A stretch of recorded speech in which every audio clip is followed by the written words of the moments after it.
Darling Prabhas పెళ్లి వార్త మళ్ళీ హాట్ టాపిక్ గా మారింది. బాహుబలిలో తన కో స్టార్ అనుష్క శెట్టితో డేటింగ్ చేస్తున్నాడని చాలా కాలంగా పుకార్లు వచ్చాయి. అయితే ఈ పుకార్లను ఈ స్టార్ హీరో హీరోయిన్లు ఖండించారు. తాము మంచి ఫ్రెండ్స్ అని, అంతకు మించి ఇద్దరి మధ్య ఏమీ లేదంటూ తెగేసి మరీ చెప్పారు. అయితే రీసెంట్ గా హీరో ప్రభాస్ బర్త్డేతో 43 సంవత్సరాలు పూర్తి చేసుకున్నారు. దీంతో ప్రభాస్ ఫ్యామిలీ హ్యాపీగా పెళ్లి చేసుకుని సెటిల్ అవ్వమని చెప్పినట్లుగా కొన్ని పుకార్లు మీడియాలో వచ్చాయి. అయితే ఈ విషయంలో అనుష్క ప్రభాస్ మధ్య ఉన్న ఫ్రెండ్షిప్ ని మరో లెవెల్ కి తీసుకెళ్లాలని ఫ్యామిలీ మెంబర్స్ అనుకుంటున్నారని తెలుస్తోంది. ప్రభాస్ సెటిల్ అవ్వడానికి సిద్ధంగా ఉన్నాడని, అయితే తాను పెళ్లి చేసుకోవాలనుకున్న ఎవరిని కలవలేదని కూడా వార్తలు వచ్చాయి. అయితే ఈ వ్యవహారంలో ప్రభాస్ సైలెన్స్ గా ఉండటమే అన్నిటికీ కారణంగా తెలుస్తోంది. హీరో ప్రభాస్ ప్రస్తుతం ఒంటరిగా ఉన్నారు. అనుష్కతో డేటింగ్ చేయడం లేదు. వాళ్ళిద్దరూ మంచి ఫ్రెండ్స్ కాబట్టి ప్రభాస్ కుటుంబ సభ్యులు కూడా వాళ్ళ బంధం మరింత బలపడాలని కోరుకుంటున్నారు. కానీ హీరో హీరోయిన్లు మాత్రం ప్రస్తుతానికి బెస్ట్ ఫ్రెండ్స్ గా ఉన్న వీళ్ళ మధ్య ప్రేమ పుడుతుందా, కలిసి జీవించే దిశగా వీరి బంధం కుదురుతుందా అనే విషయాన్ని అత్యంత సన్నిహితులే హిందుస్థాన్ టైమ్స్ తో పంచుకున్నారని తెలుస్తోంది. ప్రభాస్ కి ఇప్పటికే 43 సంవత్సరాలు నిండాయి. అయితే అతని కుటుంబ సభ్యులు అతను ఓ ఇంటివాడు అయితే చూడాలని ముచ్చట పడుతున్నారు. ఎందుకంటే ప్రభాస్ నేచర్, అలవాట్లు భిన్నంగా ఉంటాయి. ఇంకా పెద్ద సమస్య ఏమిటంటే ప్రభాస్ అందరితో క్లోజ్ గా ఉండకపోవడం, ఏ పని మీదనైనా ఫ్రీగా బయటకు వెళ్ళలేకపోవడం వంటి అలవాట్లను ఉదాహరణగా చెప్పినట్లు తెలుస్తోంది. అయితే ప్రభాస్ ప్రస్తుతం తన వర్క్ లైఫ్ పైనే దృష్టి పెట్టాడు. గత కొంతకాలంగా ఈ నటుడికి పెద్దగా హిట్ లేదు. ఈ సంవత్సరం ఆదిపురుష్ చేసినప్పటికీ ఆ సినిమా ఆశించిన స్థాయిలో విజయవంతం కాలేదు. పైగా వివాదాలతో చుట్టుముట్టాయి. తాజాగా సలార్ మూవీలో యాక్ట్ చేస్తున్నాడు. కేజీఎఫ్ దర్శకుడు ప్రశాంత్ నీల్ దర్శకత్వం వహించిన ఈ చిత్రం డిసెంబర్లో విడుదల కానుంది. అయితే సలార్ సినిమా కూడా 2 పార్టులుగా రాబోతుంది. ప్రశాంత్ నీల్ ఎల్లప్పుడూ భారతీయ చలనచిత్ర పరిశ్రమలో ఎన్నడూ చూడని ఒక యాక్షన్ దృశ్యాన్ని ఈ సినిమా ద్వారా రూపొందించాలని కోరుకుంటున్నారు. ప్రభాస్ ప్రస్తుతం ఆ పనిలోనే ఉన్నారు. ఈ సినిమా ప్రశాంత్ నీల్ కు అత్యంత ప్రతిష్టాత్మకమైన యాక్షన్ చిత్రంగా తెరకెక్కిస్తున్నారు. బిగ్ బాస్ లో ఆదివారం ఎపిసోడ్ లో సందీప్ మాస్టర్ ఎలిమినేట్ అయ్యారు. సందీప్ ఎలిమినేట్ అవుతాడని అస్సలు ఎవరూ ఊహించలేదు. సందీప్ ఎలిమినేట్ కావడంతో సోమవారం నుంచి నామినేషన్స్ మొదలయ్యాయి. ఇక ఈ నామినేషన్స్ లో హీట్ పెంచేశాడు బిగ్ బాస్. హౌస్ లో ఒక్కొక్కరు అనర్హులు అనుకునే ఇద్దరిని నామినేట్ చేయాలని చెప్పాడు. అనర్హులు అని భావించే వారిని డ్రాగన్ స్నేక్ ముందు ఉంచాలని చెప్పారు. ముందుగా ప్రశాంత్ తో మొదలు పెట్టారు. ఫస్ట్ అమర్దీప్ ని నామినేట్ చేశాడు ప్రశాంత్. కెప్టెన్సీ రేస్ నుంచి నన్ను తప్పించినప్పుడు చెప్పిన కారణం నచ్చలేదు, అందుకే నామినేట్ చేస్తున్నా అని చెప్పాడు ప్రశాంత్. పండించినోడివి పంచుకోవడం తెలియాలని అన్నావు, అది నాకు నచ్చలేదు అన్నా. ఓడిపోయిన నీకే అంతుంటే నాకెంత ఉండాలి అని ప్రశాంత్ అన్నాడు. దానికి అమర్దీప్ సీరియస్ అయ్యాడు. ఈ రోజు నువ్వు ఎక్కిస్తున్నావు, నీకు ఇది తిరిగి రాకపోదు. ఆ రోజు నువ్వు రా, మాట్లాడుకుందాం. ఎన్నేసినా సరే, నేను ఇక్కడున్నంత వరకు అయినోడిని మళ్ళీ కెప్టెన్ కానియను అంటూ డైలాగ్ కొట్టాడు. ఆ తర్వాత తేజాకు నామినేట్ చేశారు. కెప్టెన్సీ రేస్ నుంచి తప్పించినందుకు తేజాను నామినేట్ చేశాడు ప్రశాంత్. ప్రియాంక రతికాని నామినేట్ చేసింది. వైల్డ్ కార్డ్ లో వచ్చావు, ఒక బాంబ్లా ఆడతావు అనుకున్నా, కానీ అది లేదు. అంచనాలు అందుకోలేకపోయావు. వచ్చిన దగ్గర నుంచి ఒక్క దగ్గరే ఉండిపోయావు. బాంబ్ లాగా అంటే ఎలా? గడబిడ అని గట్టిగా అరవాలా? మీ ఎవరితో నేను మాట్లాడలేదా అని రతిక చెప్పింది. నా క్లారిటీ నాకుంది అంటూ రతిక అంటే, నేను ఏంటో చూపిస్తా అన్నావు కదా, లాస్ట్ వీక్ చూపించలేకపోయావు అని ప్రియాంక ప్రశ్నించింది. దానికి రతిక ఏదో చెప్పింది. ఆ తర్వాత బోలేని నామినేట్ చేసింది. వెంటనే మనోడు తన యాటిట్యూడ్ చూపిస్తూ ఎస్ ప్రియాంక అంటూ లేచి నిలబడి ర్యాగింగ్ చేశాడు. దీంతో మీతో ఏం మాట్లాడాలో నాకు అర్థం కావట్లేదు అని సీరియస్ అయింది ప్రియాంక. ఆ తర్వాత అర్జున్ శోభాను నామినేట్ చేశాడు. అలాగే అమర్ను నామినేట్ చేశాడు. ఆ తర్వాత వచ్చిన శివాజీ అమర్ను నామినేట్ చేశాడు. ఇద్దరి మధ్య గట్టిగానే వాదన జరిగింది. ఆ తర్వాత తేజాను నామినేట్ చేశాడు శివాజీ. ఆ తర్వాత రతిక తనను నామినేట్ చేసిన ప్రియాంకను నామినేట్ చేసింది. ఆ తర్వాత శోభాను నామినేట్ చేసింది. తేజ అర్జున్ను నామినేట్ చేశాడు. రతికని నామినేట్ చేశాడు తేజ. కాగా బోలే ప్రియాంకను నామినేట్ చేశాడు. ఆ తర్వాత అమర్ను నామినేట్ చేశాడు బోలే. టాలీవుడ్లో హీరోగా తనకంటూ ప్రత్యేక ఇమేజ్ను ఏర్పరచుకున్న యువ సామ్రాట్ అక్కినేని నాగ చైతన్య డిజిటల్ ప్లాట్ఫామ్లో అరంగేట్రం చేస్తున్నట్టు ఇప్పటికే ప్రకటించారు. తనతో 2 సినిమాలకు పనిచేసిన దర్శకుడు విక్రమ్ కే కుమార్తో ఈ సిరీస్ చేస్తున్నట్టు గతంలో అనౌన్స్ చేశారు.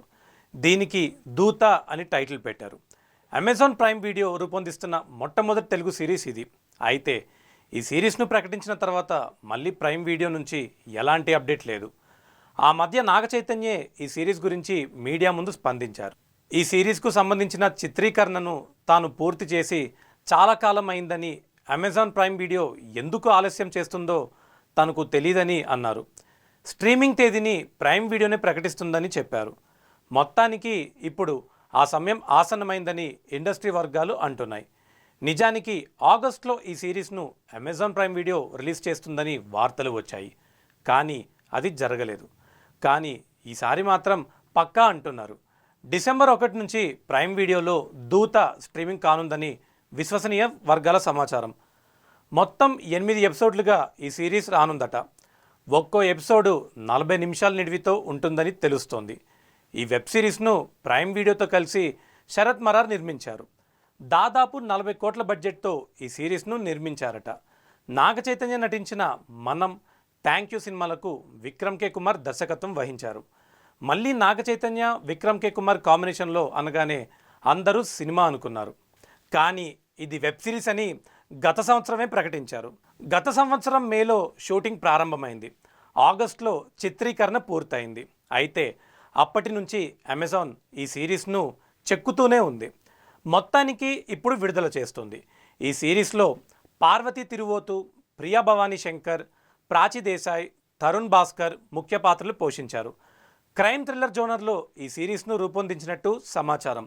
ఇదిలా ఉంటే నాగ చైతన్య ప్రస్తుతం చందు మొండేటి దర్శకత్వంలో సినిమా చేస్తున్నారు. GA2 పిక్చర్స్ బ్యానర్పై బన్నీవాసు ఈ సినిమాను నిర్మిస్తున్నారు. నిజ జీవిత ఘటనల ఆధారంగా ఈ సినిమా తెరకెక్కుతోంది. శ్రీకాకుళం జిల్లాకు చెందిన జాలరి పాత్రను నాగ చైతన్య పోషిస్తున్నారు. సాయి పల్లవి హీరోయిన్గా నటిస్తున్నారు. ఇది నాగ చైతన్యకు 23వ సినిమా. అలాగే లవ్ స్టోరీ తర్వాత నాగ చైతన్య, సాయి పల్లవి జంటగా నటిస్తున్న సినిమా ఇదే.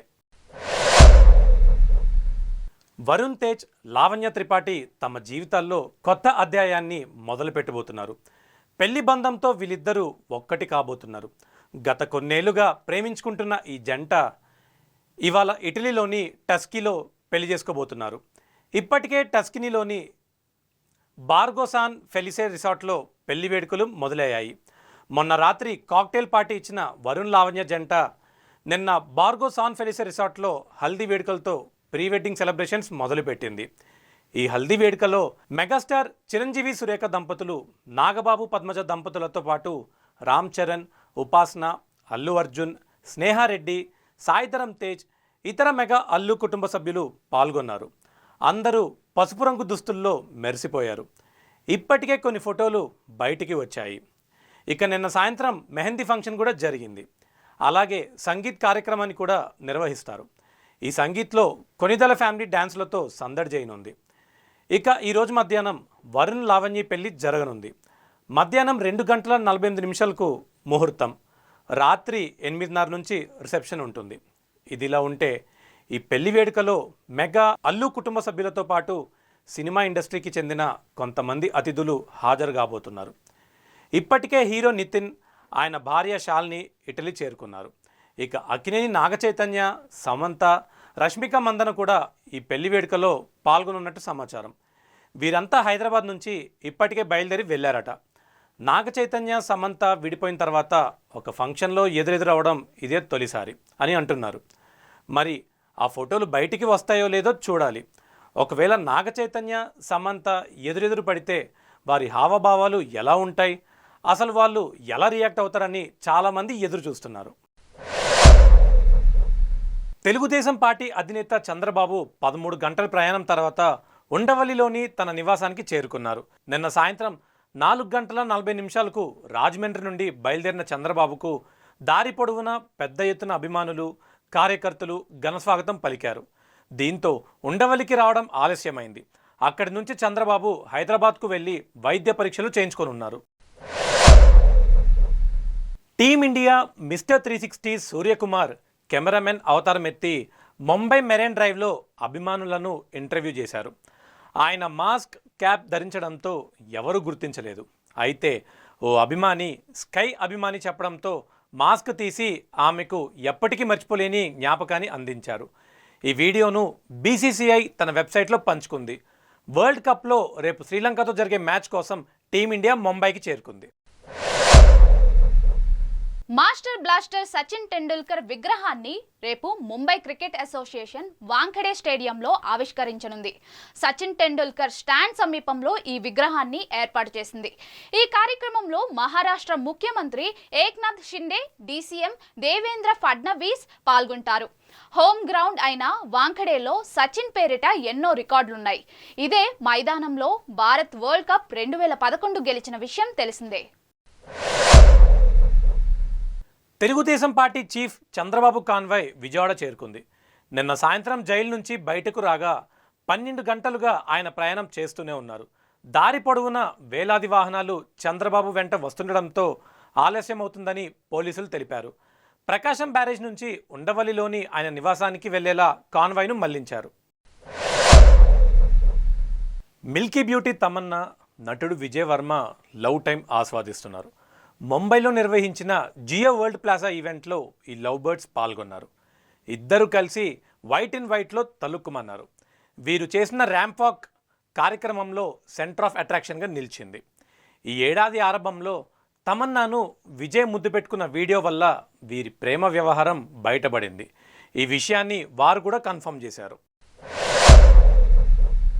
కెప్టెన్ రోహిత్ శర్మకు మాజీ క్రికెటర్ కృష్ణమాచారి శ్రీకాంత్ క్షమాపణలు చెప్పారు. ఈ ఏడాది ఐపీఎల్లో రోహిత్ విఫలం కావడంతో రోహిత్ శర్మ కాదు, నో హిట్ శర్మ అని పిలవాలని శ్రీకాంత్ ఎద్దేవా చేశారు. అయితే వరల్డ్ కప్లో ఇంగ్లాండ్పై రోహిత్ శర్మ అద్భుతంగా ఆడాడని, ఇంగ్లీష్ బ్యాటర్ల ఆట తీరు చూస్తే అక్కడ ఆడటం ఎంత కష్టమో తెలిసిందన్నారు. రోహిత్ శర్మను కలిస్తే నా చెవులు పట్టుకొని సారీ చెప్తాని ఓ ఇంటర్వ్యూలో చెప్పారు. Young cricketer Shubman Gill, Indian cricket God Sachin Tendulkar కూతురు సారా టెండూల్కర్ డేటింగ్లో ఉన్నట్లు కొంతకాలంగా వార్తలు వస్తున్నాయి.